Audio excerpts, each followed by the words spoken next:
Hello, this is Darynda Jones. Thank you for having me. I'm here on Under the Covers book blog. Um, and I just want to say that Under the Covers is one of my favorite blogs ever. I can't say that it's my favorite site for fear of offending somebody, but it's my favorite site. Under the Covers is the only site that I go to, the only blog that I go to almost every day.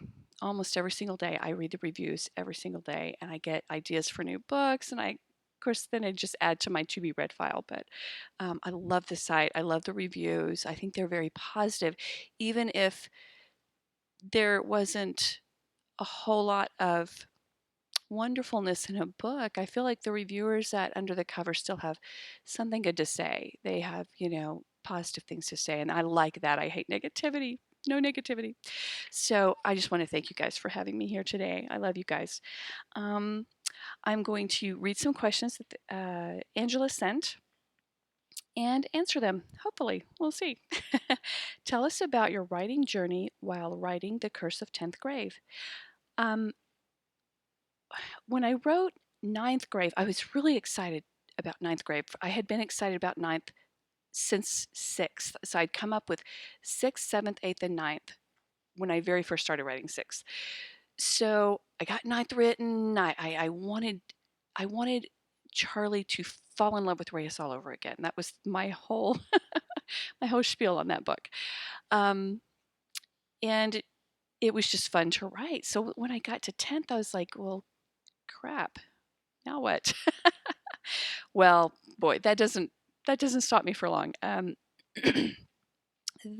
Charley and Reyes just had the best time in this book, I think, and we learn a lot about Reyes as far as what he is feeling, his insecurities, because basically he's kind of taken a step back. He's worried that in Ninth Grave, the ramifications of what happened in Ninth Grave, as far as what Charley saw in him and that kind of thing. So we kind of get to see his insecurities and a few of the faults that we don't often get to see.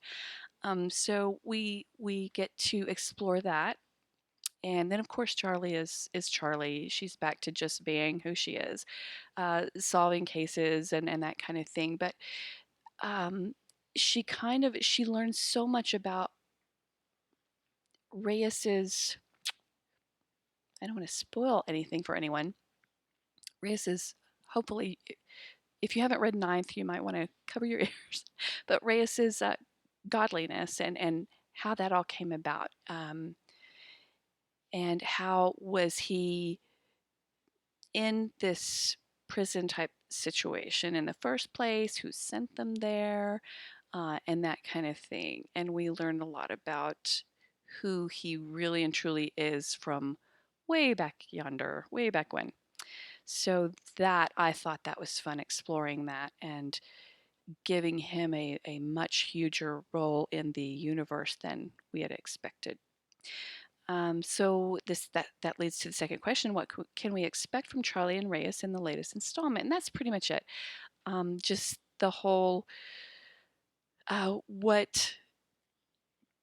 what started Reyes on the path that he was thrown onto, and we don't have a 100% of the picture because things are being kept, they're being plucked out of Charley's memory, shall we say? And so we'll get more of that in 11, obviously, but we do learn a lot. So I think that there's a lot of forward movement in this book. I hope that people like that and enjoy the story. 3, if you could drop yourself into any fictional world by any other author, which world would you pick and why? Gosh, there's so many. There's so many. So, and I'm always focused on what I'm reading right now. So right now I read a lot and I'm listening to audiobooks a lot. So I'm listening to Wool by Hugh Howey. It's freaking awesome. I'm listening to My Life as a White Trash Zombie. I think that's what it's called by Diana Rowland. It is it's so good. So I have decided I do want to become a white trash zombie at some point in my life. Um, that book's awesome. I recommend both of them actually. I love who do I love?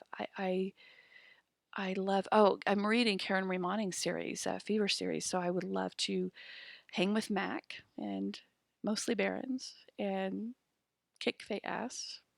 Just so you know, I've always wanted to be Bella from the Black Dagger Brotherhood because I'm in love with Zadist. He's my book boyfriend. Zadist is probably my number one.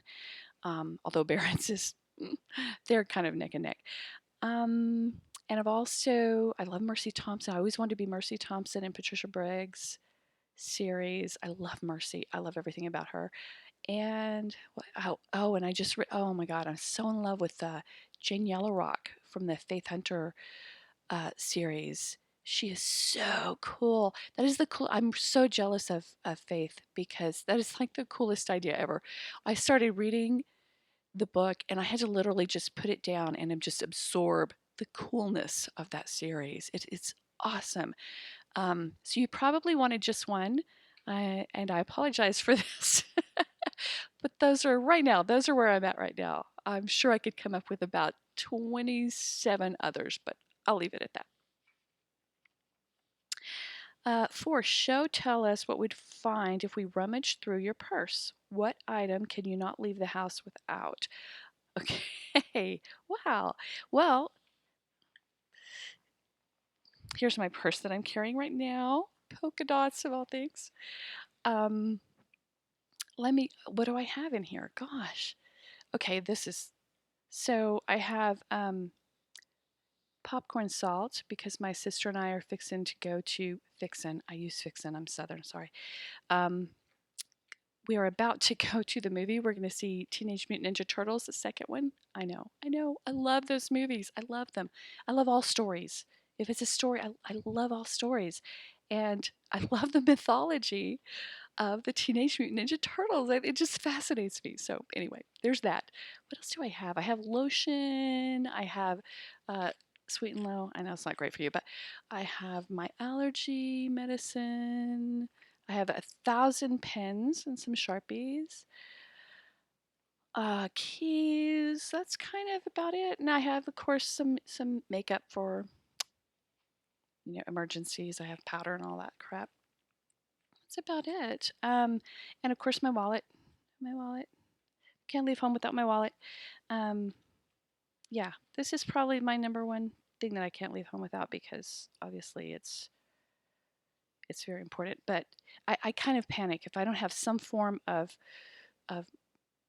something with monetary value as far as something I can use to buy stuff or whatever. Not that I'm a shopaholic, but I panic if I don't have some form, like if I need gas or some emergency. I'm kind of a panicker. And I also, of course, have my phone with Ninth Grave on the cover. I need to get 10th. So I get my covers at Zazzle for my phone. I know. It's silly, but I love it. I love my covers. um, we are always curious to know what books our favorite authors are reading. Can you share your current read and perhaps a quick tour of your bookshelves? What I'm reading, I don't buy books hardly ever anymore. I'm an ebook girl. That way I can have thousands of books in this one tiny little place, and I love it.